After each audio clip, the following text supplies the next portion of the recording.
그럼 두 번째 주제로 넘어가 볼까요? 국유화, 폐간, 어떤 대통령도 할 수 없는 일인데 감히 제가 어떻게 그런 말을 한다는 것입니까? 이치에 닿지 않는 말을 가지고 사람을 이렇게 몰약해서는 안 됩니다.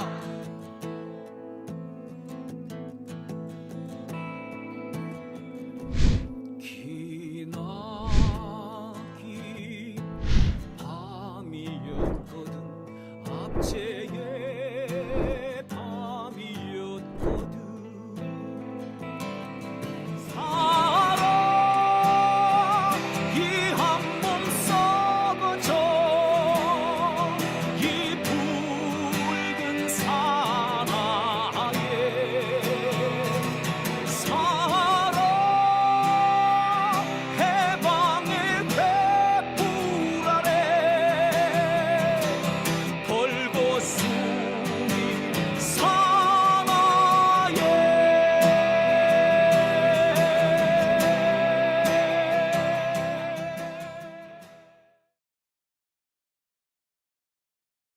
네, 오밤중의 뉴스 함께하고 계십니다. 두 번째 주제로 넘어갈게요. 법카 얘기가 나왔으니 말인데 참 이 검사들이 참 편파적이다라는 생각을 다시 한번 제가 하게 됩니다. 이화영 부지사 같은 경우에도 지금 현재 법카 문제가 이슈가 있기는 해요. 1심에서 유죄 판결도 나왔었죠. 근데 이화영 부지사 이 법카 얼마 썼는 줄 아세요? 제가 알기로는 5천만 원 정도밖에 안 돼요. 검찰이 이것저것 다 끌어모았는데 그거 다 하더라도 지금 2억이 안 되는 걸로 알거든요. 근데 이화영은 그거를 정치자금 혹은 뇌물로 감옥에 보내놓고 그보다 훨씬 많은 돈을 쓴 이진숙 같은 사람은 가만히 놔두고 있는 검찰. 과연 이 인간들이 정상인가요? 이러고도 얘들이 검사라고 할 수 있습니까? 말 그대로 선택적인 건 검사들이 가장 심하지 않느냐는 생각을 해봅니다. 최소한의 기본적인 공정성조차도 갖추지 못하지 않습니까? 공정하지 못하면 공정한 척이라도 해야 되는데 공정한 척도 안 하는 너무나도 뻔뻔스러운 집단, 검사라는 놈들이 그러니까 이진숙 같은 애들도 따라 설치는 게 아닌가라는 생각이 듭니다. 자, 이화영 부지사 얘기를 잠시 했는데요. 이화영 부지사가 지금 대북 송금 등등 이런 혐의로 재판을 받고 있고요. 그 재판이 지금 항소심 단계로 들어섰습니다. 9년여에 달하는 엄청난 형량, 중형이 선고가 되어 있는 상태죠. 그런데 말입니다. 오늘 시작된 이화영 부지사의 이 항소심 재판, 이 결과에 따라서 이 재판은 처음부터 다시 하게 될 수도 있습니다. 아니, 법리를만 따진다면 다시 하는 게 맞아요. 이화영 부지사의 변호인이 찾아낸 결정적인 하자가 있습니다. 아니, 1심을 파기하고 항소심에서 다시 재판을 하는 게 아니고 다시 1심으로 돌려보낸다고요? 보통 대법원에서 파기환송해서 항소심으로 돌아오는데 그게 아니라 항소심에서도 파기하고 1심으로 돌려보낼 수 있나요? 예. 드물지만 있습니다. 주로 결정적인 절차상 하자가 있을 때 관할을 위반했거나 권한이 없는 곳에서 기소를 한 경우에 그렇게 됩니다. 그런데 바로 그 결정적인 하자를 이번에 이화영 부지사 변호인들이 찾아냈습니다. 빼박이에요. 자, 이대로 할 경우 이화영 부지사의 이 대북송금 재판은 1심부터 다시 해야 합니다. 법리를 제대로 한다면 이거는 빼박이에요. 1심부터 다시 하는 게 맞아요. 어떻게 된 거냐고요? 지금부터 제가 설명을 드리겠습니다. 자, 깜짝 놀라셨을 거예요. 이화영 부지사 재판을 처음부터 다시 해야 된다고? 예, 처음부터 다시 해야 됩니다. 오늘 이화영 부지사 항소심 재판이 열렸습니다. 첫 번째 기일이고요. 수원고등법원에서 열렸습니다. 보통 항소심 재판의 첫 번째 기일, 뭐 다른 재판도 마찬가지입니다만 첫 번째 기일에 되면 재판을 제기하게 된 취지를 먼저 듣습니다. 항소심의 경우니까 항소를 제기한 항소 이유의 취지를 듣겠죠. 그리고 쟁점 사항을 정리합니다. 그러면서 어떤 방식으로 재판을 진행하겠다, 어떤 방식으로 입증을 하겠다, 뭐 이런 얘기들을 합니다. 그럼 절차가 쭉 나오고 순서가 나오죠. 그래서 사실 이 첫 번째 재판은 그닥 관심을 못 받는 경우가 많습니다. 관심을 가져봤자 특별한 내용이 없는 경우도 많죠. 검찰은 오늘 언론 플레이를 잔뜩 준비해 왔습니다. 재판과 직접 관련이 없는 이화영 부지사의 면회 기록을 가지고 와가지고 그거 가지고 시비 걸고 문제 제기를 합니다. 이런 검사들의 이 의도에 딱 부합해서 조선일보를 비롯한 몇몇 언론들은 개지랄을 떨었더군요. 이게 재판에 나올 얘기가 아닌데 재판에 떡하니 나온 겁니다. 아니 전형이지, 전형. 이에 비해서 이화영 부지사 쪽에서는 정말 회심의 일격을 준비했습니다. 다들 보면 깜짝 놀랄 만한 내용들이에요. 근데 놀랍게도 이 깜짝 놀랄 만한 내용은 언론에 보도가 되지 않았습니다. 저는 오! 하는 생각이 그냥 덜로 나왔는데, 예.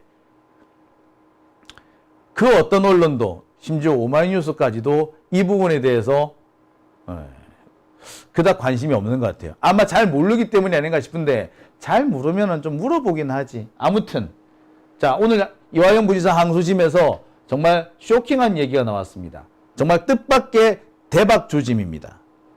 저는 이게 대박이 될 거라고 생각이 들어요. 검찰은 이런 기사를 나오게 하려고 아마 처음부터 이걸 준비한 것 같아요. 그래서 뭐 이화영 부지사가 그 부인이라든지 동료 뭐 의원, 국회의원들 이런 사람 만나서 이재명 대표 한번 만나줘. 내가 이렇게 고생하는데 좀 도와달라고 해. 이 얘기를 했다고 이거를 언론 플레이를 합니다. 아니, 뭐 그럴 수도 있지.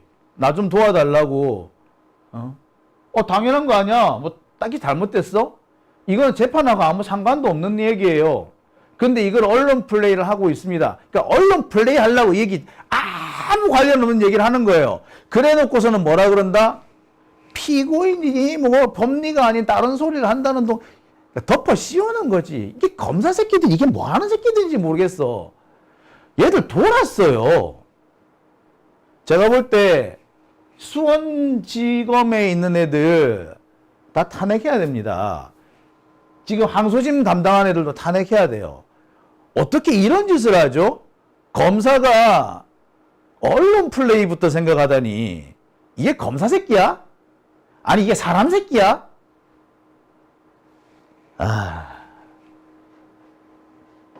자, 제 판사도 이 점을 지적을 합니다. 뭐라고 지적하느냐? 법리 이외의 얘기를 하지 말라라고 피고 측에 그렇게 요구를 하면서 지금 보니까 검찰들이 더 많이 하는 것 같다 라고 판사가 직접 얘기를 해요. 아니, 얼마나 판사가 보기에도 황당했으면 이런 얘기를 하겠습니까? 판사가 보기에도 기가 찼던 거지. 니나 잘해. 검사 니들이나 잘해. 왜 택도 아니게 피고인들 가지고 지랄이야?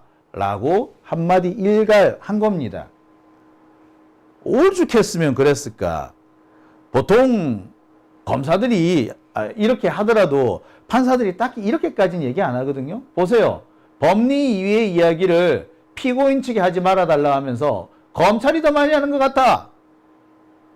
오죽했으면 이런 얘기를 했을까? 자, 그런데 오늘 언론에는요, 검사들이 떠버린 얘기, 그리고 판사가 일가란 얘기, 요 얘기만 나왔지 정작 중요한 것은 빠졌습니다. 언론이 알리지 않은 정말 중요한 사실이 있어요. 제가 볼 때 오늘 제대로 된 기사를 쓴다면 이 얘기를 쓰는 게 맞아요. 설령 이것이 받아들여지지 않는다 하더라도 너무나도 중요한 대목이었기 때문에 법리적으로 따지자면 이것보다 중요한 게 없어요. 근데 그 얘기를 다들 빼먹고 있어. 기자들도 또라이인 거지. 뭐가 중요한지를 몰라. 무식한 새끼들이 검사들이 피리 부는 대로 따라가는 거지. 쥐새끼들이야, 쥐새끼들. 피리 부는 사나이가 쥐를 끌고 다니듯이 마치 피리 부는 사나이에 쫓아다니는 쥐새끼들하고 다르게 다를 바가 없어. 자, 왜? 뭐가 있었는데 그렇게 제가 이렇게 핏대를 올리는 겁니까? 예, 이겁니다. 오늘 이화영 부지사 쪽의 변호인들은 이런 얘기를 합니다. 1심 재판 과정에서 중대한 하자가 생겼다. 사실 공소 제기 자체가 위법이다. 라는 주장입니다. 자, 그리고요. 1심에서 김성태가 이호남한테 70만 달러를 필리핀에서 건네줬다라고 주장을 했는데, 자, 이호남은 필리핀에 간 적이 없다.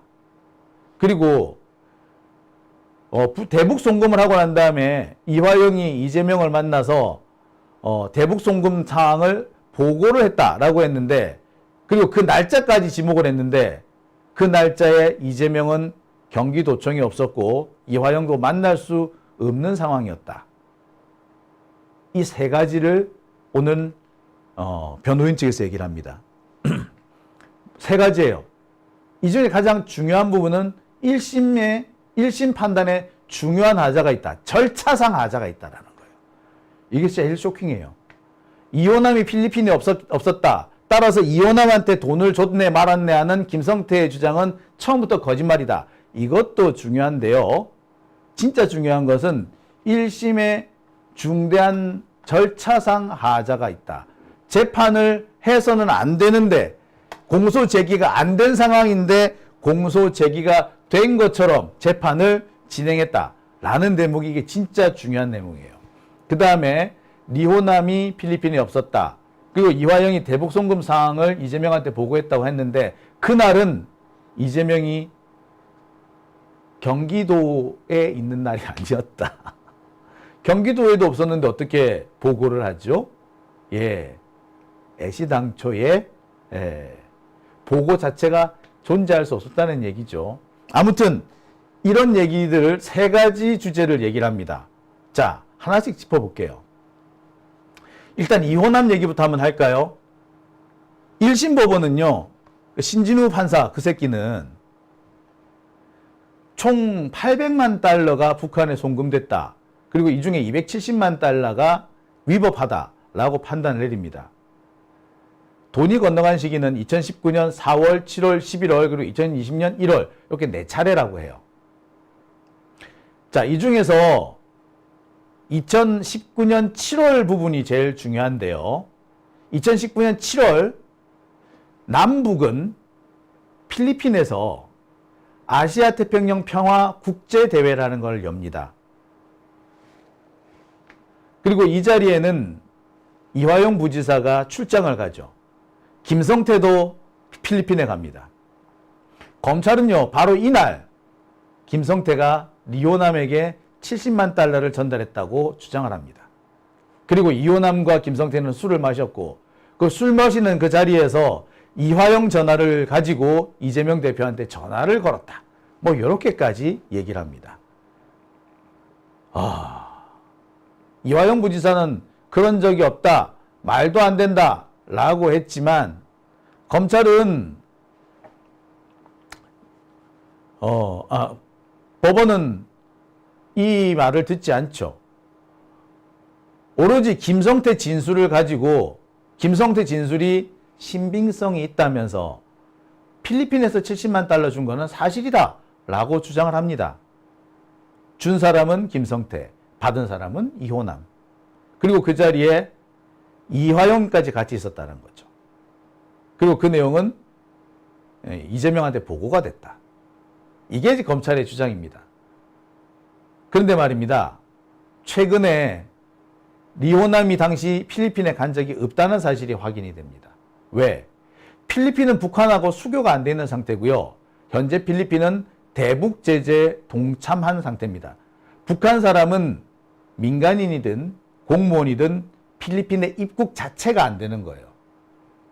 예외적으로 신분이나 출국이 확실하게 보장된 경우에는 가능한데 이게 뭐였느냐? 당시 경기도가 초청장을 불칸에 보냅니다. 대표단을 초청한다. 그러면서 비행기 표까지 보내죠. 이거를 필리핀에 제출하고 그래서 필리핀에서 비자를 발급해 줍니다. 그런데 당시 경기도가 초청한 사람 명단에는 리호남이 없습니다. 그리고 중국에서 필리핀에 입국한 명단 중에도 리호남이 빠집니다. 당시 그리고 대표단이 함께 찍은 사진이 있는데 사진에도 리호남은 없습니다. 리호남은 당시 필리핀에 간 적이 없었던 거죠. 가지를 않았는데 돈을 받을 수는 더더구나 없는 거죠.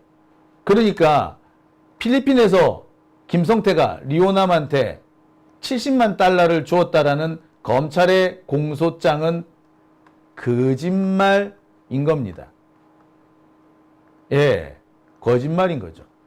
아니, 사람이 가지를 않았는데 돈을 어떻게 받냐고. 안 그렇습니까? 자, 검찰은요, 몰래 입국할 수도 있는 거 아니냐? 미리 입국한 거 아니냐? 다른 신분으로 입국한 거 아니냐? 그랬을 수도 있지. 리호남은 원래 공작원이라서 그런 거 아니야? 예. 몰래 입국한 공작원이 국정원들이 득식을 그리는 호텔에 가가지고, 우리 국정원 요원들이 득식을 거리는 호텔에 가가지고 국정원 협조자인 안부수와 김성태를 만나서 술을 퍼마십니까? 말이 되는 소리를 해야 되는 거 아닌가요? 그리고요, 당시 필리핀 대통령이 누구라고요? 두테르테입니다. 말 안 들으면 총살을 하는, 아니, 두테르테가 그러잖아요.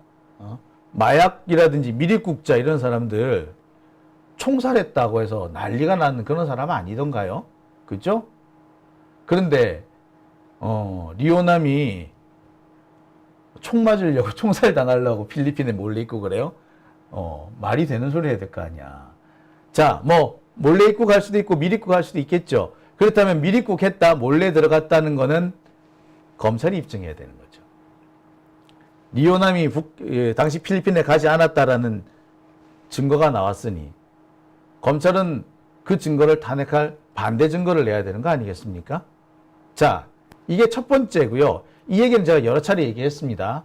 그리고 두 번째가 뭐냐면 당시 이 필리핀 이 회담이 마치 끝나고 난 다음에 이화영 부지사가 이재명 대표한테 그 결과 보고를 했다라는 대목입니다.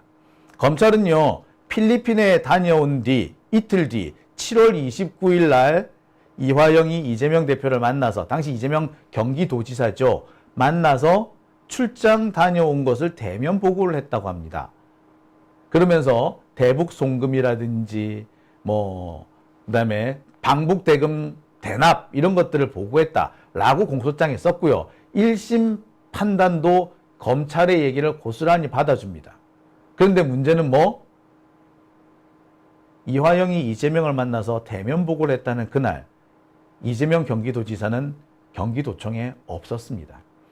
당시 서울의 여의도에서 하루 종일 체류하고 있었던 거죠. 이화영 부지사는 이날 이재명 대표를 만나지도 못했습니다. 네. 그런데 어떻게 보고를 하죠? 자, 이렇게 되면 지금까지 김성태가 법정에서 혹은 검찰에서 했던 진술은 와장창 무너지는 겁니다. 70만 달러와 관련해서는 일단 와장창 무너지는 거야. 그런데 이게 심각한 것이 뭐냐? 70만 달러만 무너지는 게 아니라 나머지 부분까지도 같이 신빙성의 의심을 받는 겁니다. 70만 달러뿐만 아니라 나머지 돈도 검찰도 그렇고 법원도 그렇고 오로지 김성태 진술이 신빙성이 있다는 이유로 다 유죄 인정을 했단 말이에요. 송금이 존재한다라고. 그런데 김성태가 만나지도 않은 사람한테 만났다. 만나지도 않은 사람한테 돈을 줬다. 그리고 만나지도 않은 사람한테 보고를 했다. 라고 거짓말을 했단 말이에요. 천연덕스럽게. 그랬다면 이 사람이 신빙성, 진술의 신빙성이 있나요? 없죠. 따라서 다른 진술 역시도 신빙성이 없다고 봐야 됩니다. 다른 물증에 의해서 입증이 되는 거라면 모르겠으나 다른 물증이 없다면 적어도 김성태의 진술말 가지고는 인정해서는 안 된다는 거지. 게다가 김성태는 지 행동이나 지 언행만 가지고 얘기한 게 아니라 지가 주워들은 것까지 다 떠버렸고 이 주워들은 얘기도 다 전문가 진술마저도 다 1심에서는 김성태가 믿을만하다는 이유로 다 유죄 근거로 삼았는데 김성태 진술을 믿을 수가 없게 돼버린 거죠. 와장창 무너지게 되는 겁니다. 이것도 사실 아마 검찰로서는 정말 심각한 사안이라고 볼 겁니다. 그런데 말입니다. 이것뿐만이 아니에요. 진짜 심각한 것은 이제부터입니다. 아까 말씀을 제가 드린 게 있습니다. 뭐라고요? 절차상 하자가 있다라고 말이죠. 이 절차상 하자 때문에 이 재판, 이화영 부지사에 대한 1심 재판은 무효가 될 가능성이 커집니다. 재판이 무효가 된다? 처음부터 다시 해야 된다는 얘기입니다. 무효가 됐으니까 항소심을 할 수조차 없는 거죠. 잘못됐다, 법 해석이 틀렸다라고 한다면 항소심에서 바로 잡으면 그만이에요.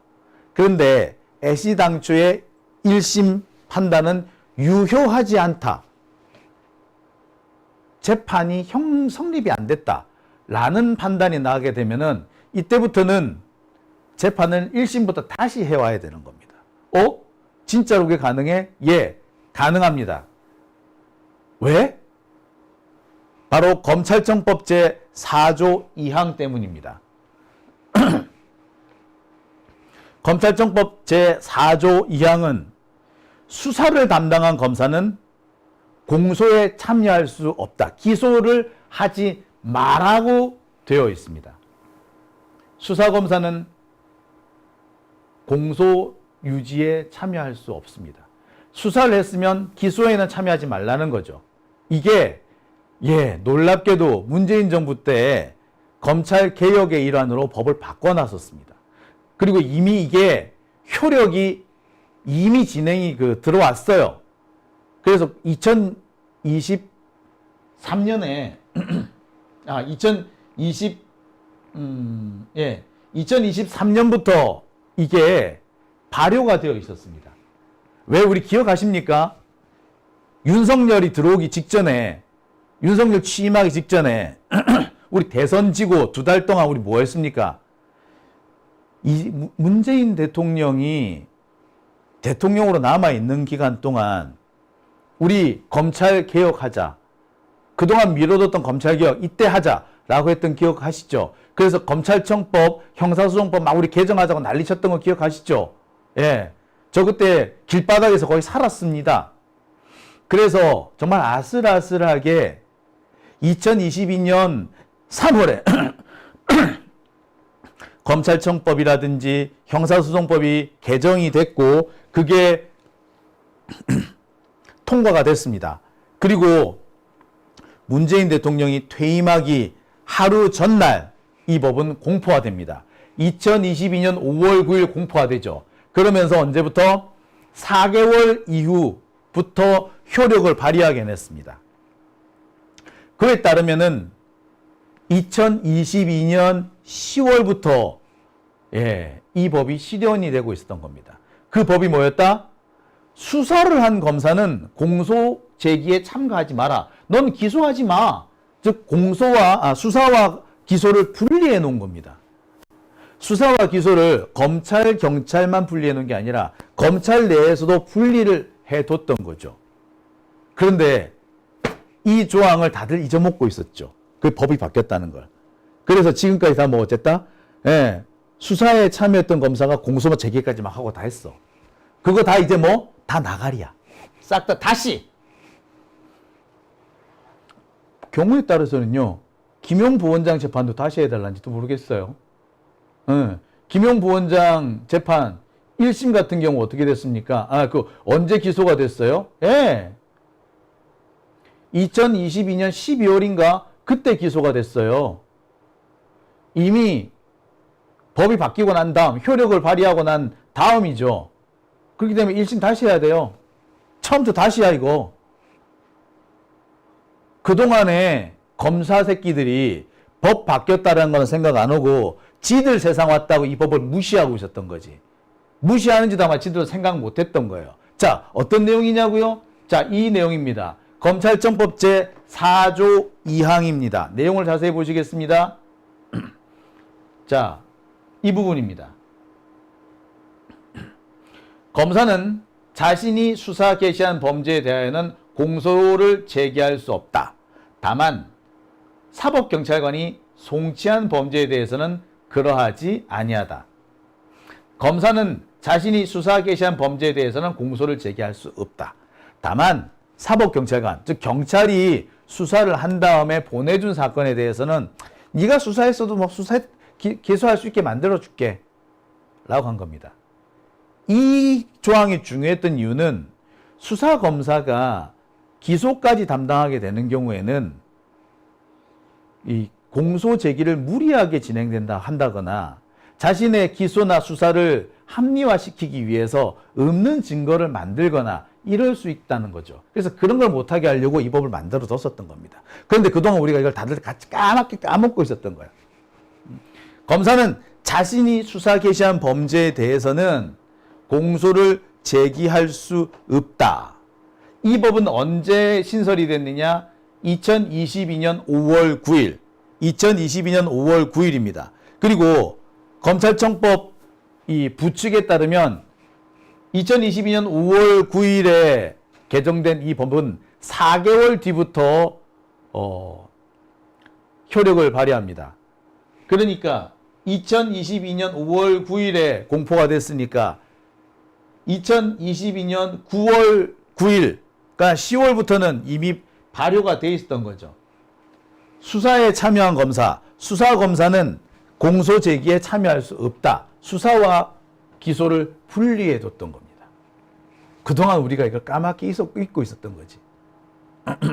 검사들이 이걸 몰랐느냐고요? 몰랐던 거지. 그리고 이 부분이 이번에 문제가 되는 겁니다. 그러니까 이게 뭐냐면은 공소 제기를 할 수 없는 검사가 공소 제기를 한 거야. 수사검사는 공소권이 없는 거예요. 이렇게 이 상황에서는. 그죠? 수사검사는 공소권이 없는데 공소권 없는 검사가 공소 제기를 한 거야. 그러면 공소 제기는 뭐? 무효지. 무효. 근데 무효인 공소 제기를 가지고 1심 판단을 내려버렸어. 그럼 어떻게 돼? 예. 1심 자체가 무효인 거예요. 1심부터 다시 해라. 다시 소리를 보내야 되는 겁니다. 이게. 결정적인 거예요, 이거. 이거를 무시하게 되면요.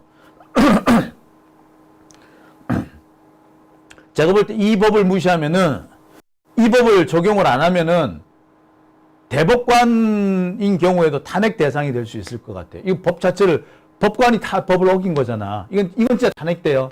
이건 정말 탄핵 대상이 돼요. 이건 해석의 문제가 아니라 이미 존재하는 법이에요. 이거를 적용을 안 한다? 글쎄, 적용 안 하는 그 순간에 이 판사가 탄핵 대상이 됩니다. 예. 검사 탄핵은 둘째 치고 판사는 탄핵이야. 검사는 몰라서 그렇다 치고 뭐 판사도 몰라서 그렇다 쳐. 근데 알았잖아. 이제 문제 제기가 돼서 알았잖아. 그래서 이제부터는 이 법에 따라서 재판을 제기해야 돼요. 근데 이거를 적용을 안 한다? 탄핵 대상이 되는 거죠. 자, 제가 이 얘기를 하니까 어떤 분이 진짜로 1심부터 다시 할 수 있어요?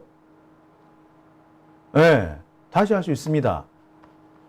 제가 아까도 말씀을 드렸듯이 관할 위반이라든지 심각한 절차상 위반은 그런 게 발견이 됐을 경우에 1심부터 다시 판단을 해야 하는 그런 경우가 과거에도 있었어요. 그런 적 있었냐고요? 있었어. 자, 이 사건 한번 보실까요? 이 기사는요, 2009년에 나온 기사입니다. 읽어보겠습니다. 신정아 형량 1심부터 다시. 대법원이 지난 1월 파기환송한 신정아 전 동국대 교수 사건의 형량에 대한 선고가 1심에 다시 내려간다. 자, 1심 재판이 잘못됐다는 거야. 다시 하라고. 예. 문제는 신정아가 이미 이때 잘못된 판결에 따라서 이미 징역을 다 살아버린 상태였어. 그래도 다시 1심에서 다시 내려가라고 판단이 내렸죠. 자, 1심부터 다시 대법원에 간 사건인데 1심으로 다시 내려가죠. 자, 신정아건만 아닙니다. 이희진 사건 혹시 기억하십니까? 자, 재판부 실수로 이희진 부모 살해 사건 재판 1심부터 다시, 예, 1심부터 다시 피의자에 대해서 국민참여 재판을 할 것인지를 묻지 않았다. 국민참여 재판 할 거예요? 라고 물어봐야 되는데 묻지 않았어. 실제로 이희진을 죽인 이 범인 같은 경우에 국민참여 재판을 원하지도 않았어. 하지만 물어보지도 않았기 때문에 1심 재판을 하면 안 되는 거였던 거예요. 그래서 1심부터 다시 하라고 때려보냈어. 재판 다시 했어요. 처음부터 다시 했어요. 진짜로. 이뿐만 아닙니다. 유명한 사건 하나 더 있죠.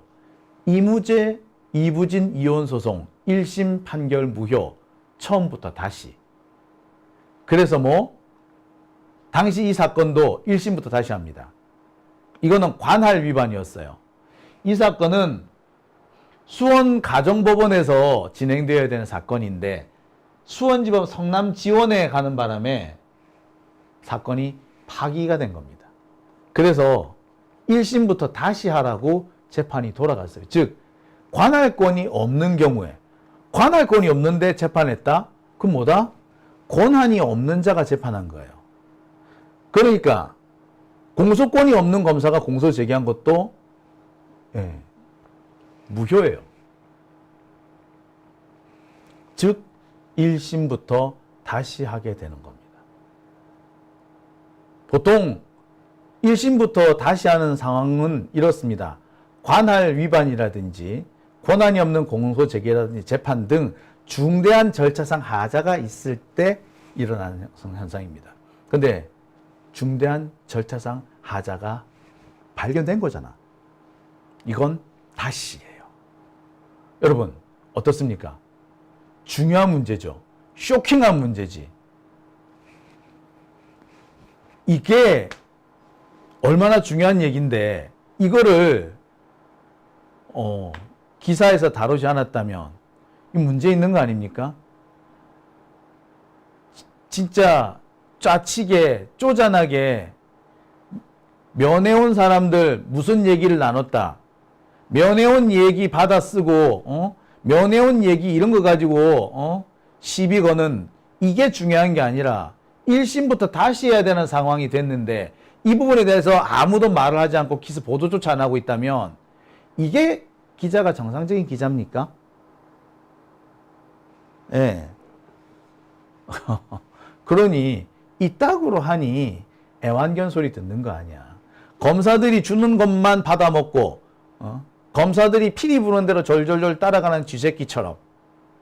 이게 얼마나 중요한 문제인데 설령 이것을 법원에서 받아들이지 않는다, 최종적으로 안 받아들인다고 해도 마찬가지야. 너무나도 중요한 문제가 제기가 된 거고 그 문제 제기에 근거가 있잖아요. 그럼 이게 정말 중요한 대목 아닌가? 그런데 이걸 보도를 안 해? 이러고도 언론이니? 에이, 참. 아이고, 참. 예. 아무튼 확실한 거는 이화영 부지사 재판은 완전히 이 상황이 바뀌었습니다. 그리고 이 사건은 여기서 끝날 문제가 아니고 이 김용 부원장 재판도 다시 해야 되는 상황이 돼요. 이렇게 되면 이거 관련해 가지고 재판 처음부터 다시 해야 될 사건이 한둘이가 아닐 수도 있어. 심각한 문제예요, 이거.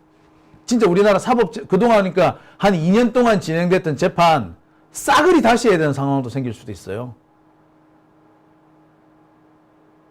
예, 정말 이거 중요한 문제입니다. 오밤중의 뉴스 함께하고 계십니다.